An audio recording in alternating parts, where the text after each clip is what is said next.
In this video, I'm going to teach you what you need to do to set up your paper and your reference and everything for your subtractive drawing portrait. So your reference should have been printed about the same size as mine, roughly 5 inches by 7 inches, somewhere close to that. If yours is not that size, you need to reprint your reference to make sure it's close to that. So what we're going to do is start by gridding this reference with a 1/2 inch grid. So for my rulers, that's every blue dot. If you're not using one of my rulers, just remember you'll mark in between the numbers and the numbers, in between the numbers and the numbers. So line up your ruler where the left side is lined up with the edge of the picture, not the paper. I have this thin white little border, so I'm lining up on the edge of the picture, not the paper. Then I'm gonna make a mark at every number going across.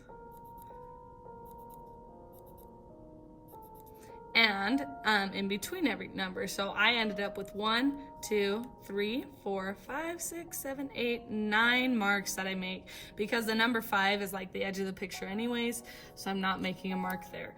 If you're done making those marks, keep watching the video. If not, pause the video and then keep watching when you're ready. Slide the ruler to the bottom. Again, zeros on the edge of the picture, not the paper. Make a mark at every 1/2 inch, so every number and in between numbers.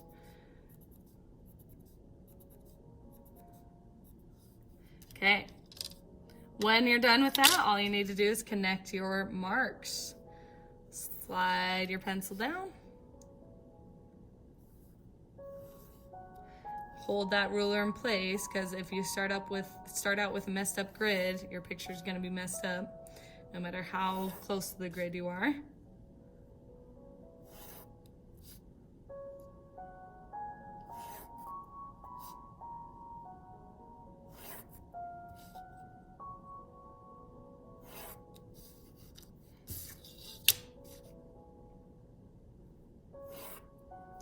All right, so if you're done connecting all your vertical lines just like mine, keep watching the video. If not, pause it, then press play when you're ready.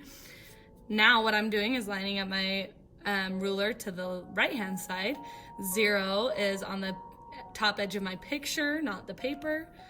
Make a mark at every 1/2 inch, so every in between numbers and number. In between the number, then the number, in between, then the number, every 1/2 inch. Or if you're using my ruler, every blue dot. I'm stopping at 6.5. Yours might stop at 7, it might stop at 6, somewhere around there. When you're done making those marks, slide your ruler to the opposite side and do the same thing. Make sure 0 is top edge of the picture, not the paper.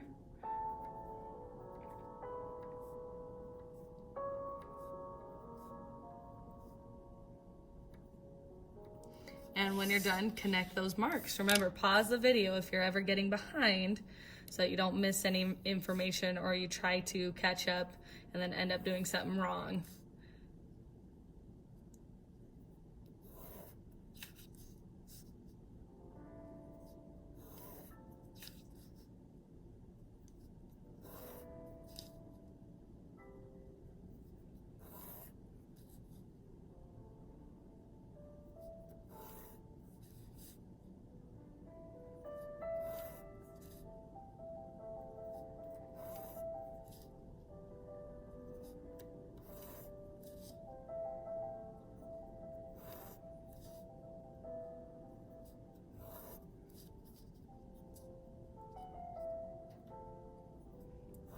All right, if you're still trying to connect your marks, pause the video. If not, then you're good to keep moving on. Now, what we are going to do is glue this into your workbook so that you don't lose it and it helps you label it around. So yours will be in the back of your workbook on a page that says free draw space.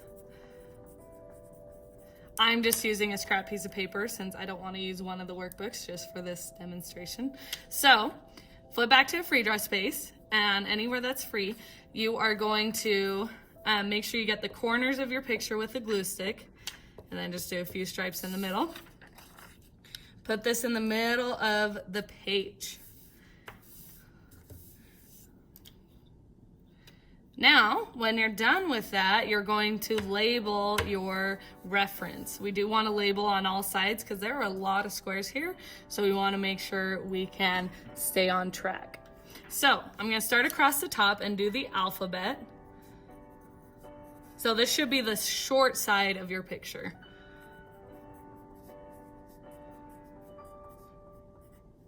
I'm going to do the alphabet on the top and on the bottom.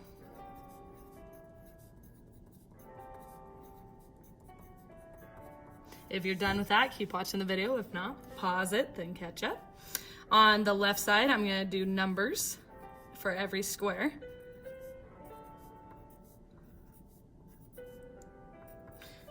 Now, keep in mind, yours might not end up the same as mine. I have this little half row of squares. I'm going to keep it and label it as 14. But depends on your size and depends on what's there. I just think it'd look better with this row included, and it's all black anyways, so I'm gonna keep mine. You can choose to eliminate if you have a little half row. That's up to you. I'm gonna label on the right side as well.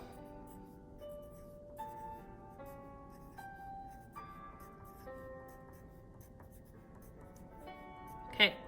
Now what we need to do is figure out your measurements for those two border lines that you're doing on your final paper. If you remember back to your practice paper, we had to do two border lines like that. We are doing the same thing on your final paper for this one. So count how many squares you have going left to right. So for mine, it's 1, 2, 3, 4, 5, 6, 7, 8, 9, 10. I have 10. Count yours. It might be slightly different, but I have 10. Oops. Okay, and top to bottom, I know I have 14. So my border areas have to be 10 inches by 14 inches. Once this is done, I will see that you have it done, and I will give you the final paper for your drawing. It's a really large piece of paper, but we'll use just what we need from it and then trim off the excess at the end. Make sure you get that large piece of paper from me, and then go ahead and move on to the next video.